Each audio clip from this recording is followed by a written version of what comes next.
जय श्री कृष्णा। आइए सुनते हैं एकादशी पारण के दिन भगवान शालिग्राम की कहानी। एक बुढ़िया थी, उसने शालिग्राम जी की सेवा की थी। एक दिन वह पुष्कर स्नान का विचार कर रही थी और पड़ोसन से बोली, मैं पुष्कर जा रही हूँ, तू मेरे शालिग्राम जी को रख ले। पड़ोसन बोली, मुझे सेवा पूजा नहीं आती, बताओ कैसे करूँगी।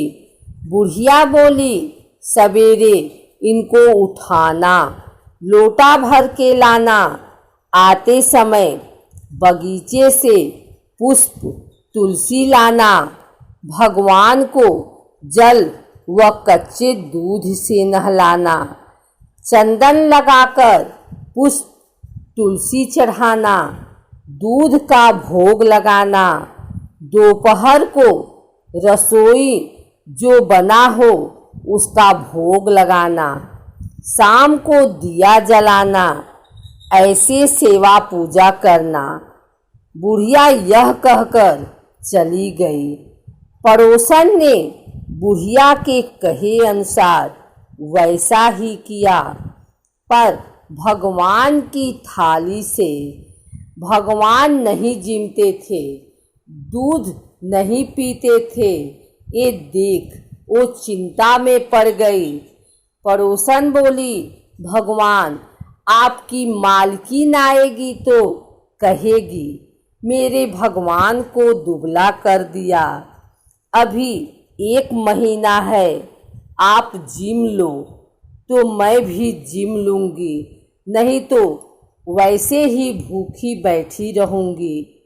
भगवान ने सोचा, अब तो दर्शन देने ही पड़ेंगे। छोटा सा मोर मुकुट पीताम्बरधारी रूप लेकर पाटे पर बैठ गए।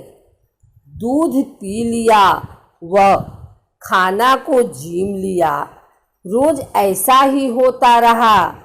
एक दिन भगवान ने कहा, मैं गाय चरा लाऊं, तो पड़ोसन बोली, थोड़े दिन तो रहोगे, क्यों जाते हो। पर भगवान माने नहीं। हाथ में सोने की लाठी, कंधे पर हीरे मोती का पीताम्बर डाल गाय चराने जाते। महीना बीता, बुढ़िया घर आई। स्नान ध्यान से निपटकर सोचा, शालिग्राम जी को लेकर आऊं। पड़ोसन के पास वह लेने गई तो पड़ोसन बोली, शालिग्राम जी शाम को आएंगे, तब ले जाना। बुढ़िया शालिग्राम जी के लिए जिद करने लगी और झगड़ा हो गया। लोग इकट्ठे हो गए तो बुढ़िया को समझाने लगे। बुढ़िया बोली, समझाओ नहीं, 1 महीना निकल गया, जैसे शाम तक और रुको, सवेरे रुको। बुढ़िया धरना देकर बैठ गई। शाम पड़े, भगवान आए।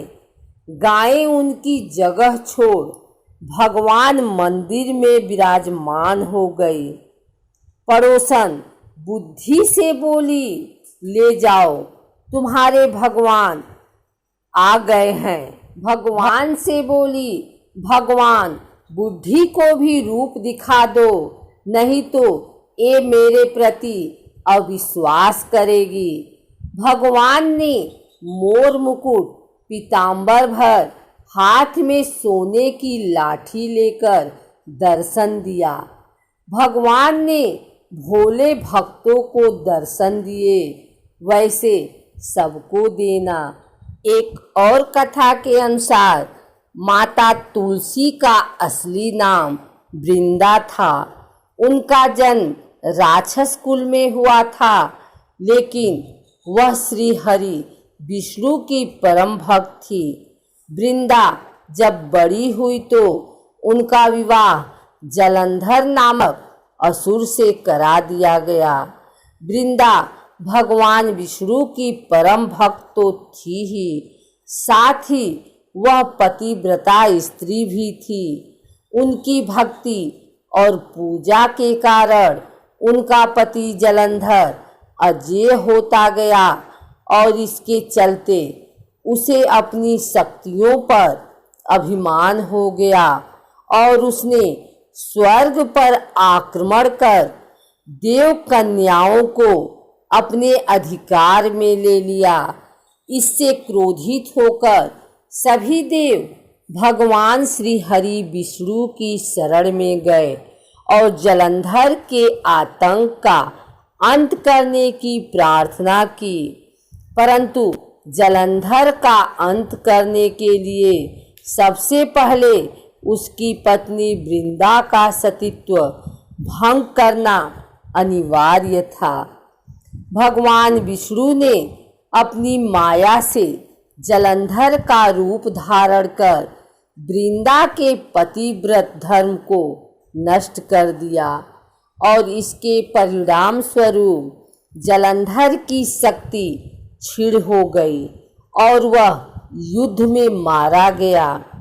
लेकिन जब वृंदा को श्री हरि के छल का पता चला तो उन्होंने भगवान विष्णु से कहा, हे नाथ, मैंने आजीवन आपकी आराधना की, आपने मेरे साथ ऐसा कृत्य कैसे किया?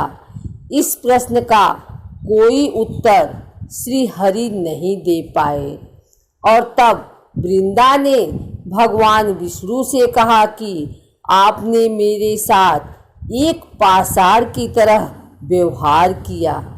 मैं आपको श्राप देती हूँ कि आप पाषाण बन जाएं। यह कहते ही भगवान श्री हरि पत्थर सामान हो गए और सृष्टि का संतुलन बिगड़ने लगा। तब देवताओं ने वृंदा से याचना की कि वे अपना श्राप वापस ले लें। भगवान विष्णु भी वृंदा के साथ हुए छल से लज्जित थे और अंत में उन्होंने भगवान विष्णु को क्षमा कर दिया और भगवान विष्णु को श्राप मुक्त कर जलंधर के साथ सती हो गई। वृंदा की राख से एक पौधा निकला जिसे श्री हरि विष्णु ने तुलसी नाम दिया और वरदान दिया कि तुलसी के बिना मैं किसी भी प्रसाद को ग्रहण नहीं करूँगा। मेरे शालिग्राम रूप से तुलसी का विवाह होगा और कालांतर में लोग इस तिथि को तुलसी विवाह करेंगे। उन्हें सुख और सौभाग्य की प्राप्ति होगी।